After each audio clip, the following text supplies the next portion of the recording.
Narsipatnam area ఆసుపత్రిలో 47 లక్షల రూపాయల వ్యయంతో మరమ్మత్తు పనులు చేయనున్నట్లు స్పీకర్ అయ్యన్న పాత్రుడు తెలిపారు. ఆయన క్యాంప్ కార్యాలయంలో వివరాలను మీడియాకు వెల్లడించారు. నందమూరి తారక రామారావు ఇచ్చిన ఈ ఆసుపత్రి ఇప్పటి వరకు ఎంతో మందికి సేవలు అందించిందని పేర్కొన్నారు. తుని మొదలు ఏజెన్సీ ప్రాంత వాసుల వరకు ఈ ఆసుపత్రి ద్వారా వైద్య సేవలు అందుతున్నాయని అన్నారు. గత 5 ఏళ్లలో హాస్పిటల్ అభివృద్ధి కుంటుపడిందని, అయితే గతేడాది నుండి అభివృద్ధి దిశగా కృషి జరుగుతోందని అన్నారు. గత నెలలో జరిగిన హాస్పిటల్ సమీక్ష సమావేశంలో కొన్ని అవసరాలు గుర్తించడంతో ప్రభుత్వం స్పందించి ఆసుపత్రికి 47 లక్షల రూపాయలు మంజూరు చేసినట్లు చెప్పారు. ఈ నిధులతో డ్రైన్ల రిపేర్లు, శానిటరీ మరియు వాటర్ సప్లై లైన్ల మరమ్మతులు, ఆపరేషన్ థియేటర్లో ఆక్సిజన్ పైప్లైన్ వర్క్, ఓపీడీ బ్లాక్ను, mini septic tank, internal electrical రిపేర్లు మరియు ఇతర చిన్న పనులు చేపడతారని వెల్లడించారు. ఇప్పటికే టెండర్ ప్రక్రియ పూర్తయిందని, త్వరలో పనులు ప్రారంభమవుతాయని తెలిపారు. అందరికీ నమస్కారం అండి. మన నర్సీపట్నంలో రోజు ఎన్టీ రామారావు గారి టైంలో మనకి ఒక మంచి హాస్పిటల్ ఇవ్వడం జరిగింది. ఈ హాస్పిటల్లో ఎంతోమందికి సేవలు అందిస్తున్న సంగతి కూడా మీ అందరికీ తెలుసు. ముఖ్యంగా తుని దగ్గర నుంచి, చింతపల్లి దగ్గర నుంచి కూడా పేషెంట్లు వచ్చి ట్రీట్మెంట్ పొందుతున్న సంగతి అందరూ మీరు చూస్తూనే ఉన్నారు. అయితే గత 5 సంవత్సరాల్లో హాస్పిటల్ బాగా నిర్వీర్యం చేశారు, పట్టించుకోలేదు. మళ్ళీ ప్రభుత్వం వచ్చిన తర్వాత 1 year నుంచి కూడా దాన్ని అభివృద్ధి పథంలో నడిపించుకుంటూ వస్తున్నాం. మన మీటింగ్లో కూడా మేము మాట్లాడినప్పుడు హాస్పిటల్ని మేము ఇన్స్పెక్ట్ చేసాం. దాంట్లో కొన్ని అవసరాలు ఉన్నాయి, అవి కూడా పూర్తి చేస్తే బాగుంటుందని చెప్పి మొత్తం ఆ రోజు కమిటీ మీటింగ్లో డిసైడ్ చేయడం జరిగింది. దాని ప్రకారంగా గవర్నమెంట్కి ఒక లెటర్ రాసాం. కొన్ని కార్యక్రమాలు ఉన్నాయి, డబ్బులు కావాలని. మరి ప్రభుత్వం అలాగే మన జిల్లా కలెక్టర్ గారు వీరిద్దరూ వెంటనే స్పందించి మన నర్సీపట్నం ఎన్టీ రామారావు గారి ఏరియా హాస్పిటల్కి 47 లక్షల రూపాయలు శాంక్షన్ ఇవ్వడం జరిగింది. ఆ 47 లక్షల రూపాయలతోటి ముఖ్యంగా డ్రైనేజ్ రిపేరు. వర్షం పడితే హాస్పిటల్లో నీరు స్టాక్ ఉండిపోతుంది. అది డ్రైనేజ్ బాగు చేయడం కోసం. మళ్ళీ రెండోది ఏంటంటే శానిటరీ, అలాగే మరి వాటర్ సప్లై లైన్లు ఇవన్నీ పాడయ్యాయి.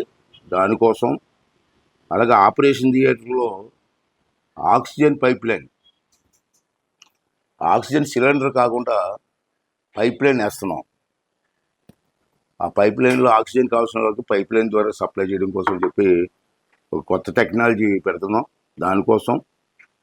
అలాగే OPD block mini septic tank లేదు, దానికి సెప్టిక్ ట్యాంక్ కోసం. అలాగే ఇంటర్నల్ ఎలక్ట్రికల్ వైరింగ్ కానీ, బల్బులు కానీ ఇవన్నీ కొన్ని ఇబ్బందులు ఉన్నాయి, దాన్ని రిపేర్ చేయడం కోసం. అలాగే ఇంకా హాస్పిటల్లో చిన్న రిపేర్ వర్క్స్ ఉన్నాయి. ఇవన్నీ కూడా ఇవన్నిటినీ పూర్తి చేయడం కోసం గవర్నమెంట్ నుంచి మనకి 47 లక్షల రూపాయలు వచ్చింది. దీన్ని వెంటనే టెండర్స్ పిలిపించి దీనికి వెంటనే పూర్తి చేయాలని చెప్పి కూడా నిర్ణయం తీసుకోవడం జరిగింది హాస్పిటల్ కమిటీ ద్వారా. అలాగే రెండోది ఏంటంటే నిన్నే జిల్లా కలెక్టర్ గారితో మాట్లాడారు.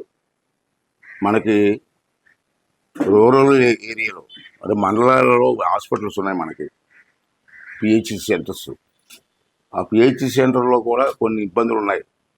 అవన్నీ కూడా లాస్ట్ టైం నేను కలెక్టర్ గారికి దృష్టి తీసుకెళ్ళినప్పుడు ఆవిడ కూడా స్పందించి దానికోసం అని చెప్పి మనకి 72 లక్షల రూపాయలు ఇచ్చారు. అది కూడా నిన్నే ఆర్డర్ అయ్యింది. ఆర్డర్ కాపీ కూడా మనకు వచ్చింది. దీంట్లో ఏంటంటే నర్సీపట్నం మండలంలో వేములపూడి గ్రామంలో హాస్పిటల్ ఉంది. హాస్పిటల్లో ఫెసిలిటీస్ క్రియేట్ చేయడం కోసం, చిన్న రిపేర్లు చేయడం కోసం 5,50,000 రూపాయలు ఇవ్వడం జరిగింది. అలాగే గుణపూడి, నాతవరం మండలంలో గుణపూడి హాస్పిటల్ ఉంది. హాస్పిటల్లో కూడా ఈ మధ్య చిన్న రిపేర్స్ వచ్చాయని చెప్పారు.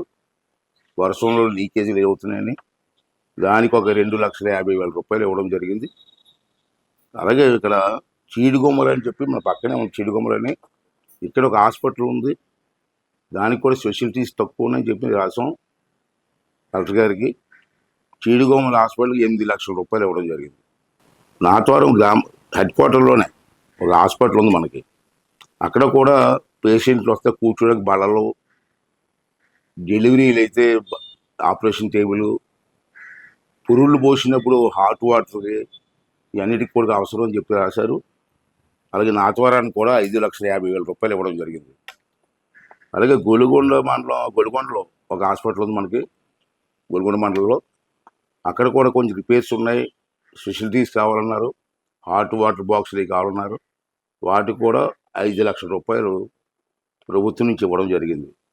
ఇది కాకుండా మన కేడీపేట, కృష్ణదేవిపేటలో పెద్ద హాస్పిటల్, మంచి హాస్పిటల్ ఉంది. నేను మొన్న వెళ్ళి చూశాను. అక్కడ కూడా చిన్న చిన్న అవసరాలు ఉన్నాయి. పేషెంట్లు వచ్చి కూర్చోడానికి, మంచినీళ్ళకి ఎన్ని ఇబ్బందులు ఉన్నాయి. వాటికి ఆ హాస్పిటల్ కూడా 5,00,000 రూపాయలు ఇవ్వడం జరిగింది.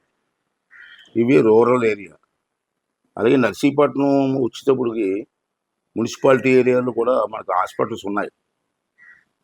దాంట్లో ముఖ్యంగా బొంతువారి వీధి అని, నర్సీపట్నం బొంతువారి వీధిలో అక్కడ ఒక చిన్న హాస్పిటల్ ఉంది. అక్కడ కూడా 3,00,000 రూపాయలు కావాలని అడిగారు. 3,00,000 రూపాయలు కూడా శాంక్షన్ ఇచ్చాను. తర్వాత పెద్దబొడ్డేపల్లిలో ఒక హాస్పిటల్ ఉంది, పెద్దబొడ్డేపల్లిలో. అక్కడేమో కొంచెం రిపేర్సు, తర్వాత ఎక్విప్మెంటు, ఇవన్నిటికీ 11,00,000 రూపాయలు కావాలన్నారు. 11,00,000 రూపాయలు కూడా శాంక్షన్ ఇవ్వడం జరిగింది. తర్వాత బలిఘట్టంలో కూడా హాస్పిటల్ ఉంది ఈ ఊరిలో.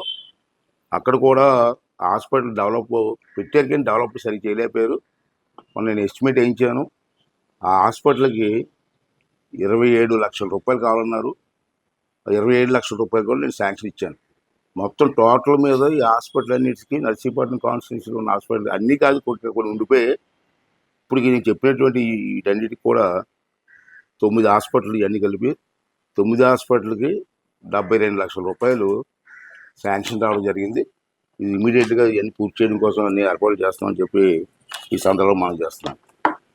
ఇది మన నర్సీపట్నం హాస్పిటల్స్ గురించి. ఇంకో ముఖ్య విషయం ఏంటంటే, వచ్చే నెల అంటే సెప్టెంబర్ 14, 15 2 రోజులు తిరుపతిలో ఒక కాన్ఫరెన్స్ ఏర్పాటు చేశాం.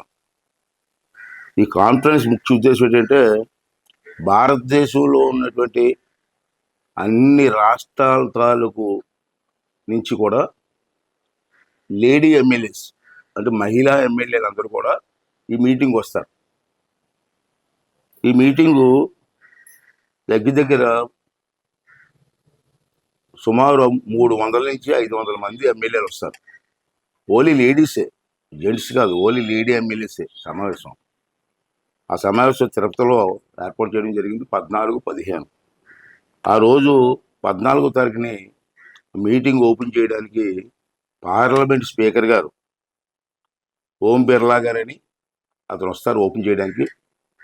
చంద్రబాబు నాయుడు గారు కూడా వచ్చి, ముఖ్యమంత్రి గారు కూడా వచ్చి, ఇద్దరు కలిసి ఓపెన్ చేస్తారు మీటింగ్. అది 14వ తారీఖు, 15వ తారీఖు 2 రోజులు జరుగుతుంది. 15వ తారీఖున governor closing ceremony, 15 last day. Closing సెరమనీకి ఏమో ఆంధ్ర రాష్ట్ర గవర్నర్ గారు నజీర్ గారు, పెద్దాయన, అతనే క్లోజింగ్ సెరమనీకి వస్తున్నారు, ఈ కార్యక్రమంకి వస్తారన్నమాట. అంచేత ఈ కార్యక్రమం మంచి ప్రతిష్టాత్మకంగా, అంటే భారతదేశంలో ఉన్న అన్ని అసెంబ్లీల నుంచి వస్తారు కాబట్టి ఒక ప్రతిష్టాత్మకంగా చేస్తున్నాం మనం. 2 రోజులు కూడా వాళ్ళందరికి కావాల్సిన ఏర్పాట్లు కానీ, అన్ని భోజనాలు కానీ అన్ని కూడా ఏర్పాటు చేస్తున్నాం. నేను కూడా 2 రోజులు అక్కడే ఉంటాను. ఈ కార్యక్రమాన్ని విజయవంతం చేయవలసిగా అక్కడ ఉన్న అధికారులు అందరికీ చెప్పడం జరిగింది. ఒక ప్రతిష్టాత్మకంగా తీసుకొని ఎక్కడా లేని విధంగా చేయాలన్న ఒక ఆలోచనతో చంద్రబాబు నాయుడు గారు మాకు ఆదేశాలు ఇవ్వడం జరిగింది. దానికి కావాల్సినటువంటి ఫైనాన్స్ కూడా మన ప్రభుత్వం ఇవ్వడం జరిగింది. బాగా చెయ్యాలని చెప్పి కోరుకున్నాం కాబట్టి అక్కడ ఉన్న తిరుపతిలో ఉన్నటువంటి కలెక్టర్ గారు, ఇతర అధికారులు కూడా ఈ కార్యక్రమంలో పాల్గొని దీన్ని విజయవంతం చేయవలసిందిగా కోరుకుంటున్నాను. అలాగే తిరుపతి జిల్లాలో ఉన్నటువంటి ప్రజాప్రతినిధులు, అన్ని పార్టీల వారు వచ్చి ఆ కార్యక్రమాన్ని విజయవంతం చేయవలసిందిగా కోరుకుంటూ, ఒకరోజు వచ్చిన వాళ్ళందరికీ కూడా తిరుపతి దేవస్థానంలో వెంకటేశ్వర స్వామి దర్శనం కూడా ఏర్పాటు చేస్తాం. వచ్చిన మొత్తం 300 నుంచి 500 మంది ఉంటారు. 500 మందికి కూడా తిరుపతిలో దేవుడి దర్శనం కూడా ఏర్పాటు చేయడం జరిగింది. ఇది ఒకటే.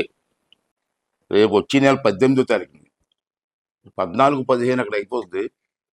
18వ తారీఖు నుంచి మళ్ళీ మన రాష్ట్రంలో అసెంబ్లీ ఉంది. 18 స్టార్ట్ అవుతుంది. 10-15 రోజులు అసెంబ్లీ ఉంటుంది. అది కూడా మీ ద్వారా ప్రజలందరికీ తెలియజేస్తాం. ఎమ్మెల్యేలందరికీ కూడా ఇంటికి పంపిస్తున్నాం. 18 నుంచి మళ్ళీ అసెంబ్లీ 15 రోజుల వరకు ఉండొచ్చు కాదు, ఆల్రెడీ చంద్రబాబు నాయుడు యాక్సెప్ట్ చేశారు. ఆదేశాలు కూడా ఇవ్వడం జరిగింది. ఈ 4 విషయాలు మీ ద్వారా ప్రజలకు చెప్పాలని చెప్పి నేను తీసుకోవడం జరిగింది.